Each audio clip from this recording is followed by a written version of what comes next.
ఇప్పుడైతే ఇతనికి పెట్టి చూపిస్తాను. బ్రో ఏంటి ఆ షార్ట్ హెయిర్ కి ఆగుతుందా అనుకుంటున్నారేమో. తీస్తా, నాలో ఉన్న క్రియేటివిటీ మొత్తం బయటికి తీస్తా, నా తడాక చూపిస్తా. పెట్టడం రావాలి కానీ ఎవరికైనా ఆగుతుంది అనమాట. అలా అయితే పెట్టి చూపిస్తాను. అది ఎలా పెట్టాలి అనేది ఇప్పుడు క్లియర్గా ఎక్స్ప్లెయిన్ చేసి పెట్టి చూపిస్తాను. మీరైతే చూడండి. మనకైతే నా ఫేవరెట్ అని చెప్పాను కదా, అదైతే పెట్టి చూపిస్తాను. మీరైతే చూడండి. బ్రో ఏంటి అదే ఎంచుకున్నా, అది గట్టిగా పట్టిలా పెట్టుకున్నవి ఏంటి అంటారేమో. అదేం ఉండదు, అన్నిటికీ ఒకలాగే ఉంటాయి క్లిప్స్ అయితే.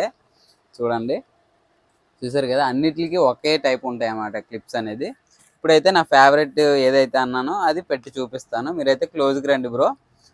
జస్ట్ ఏదైతే మనకి ఈ టిప్ టాప్స్ లా ఉన్నాయో, మనకి ఎక్కడ అయితే ప్లేస్మెంట్ అనుకుంటామో జడ అల్లేసుకొని నీట్గా. బ్రో ఏంటి బ్రో కాళ్ళు ఎత్తుతున్నావా? నాకన్నా ఎత్తి అయిపోతున్నావు. కాళ్ళు ఎత్తకు బ్రో, ముందే మనం చిన్నగా ఉంటాం. ఓకే, నెక్స్ట్ వచ్చేసి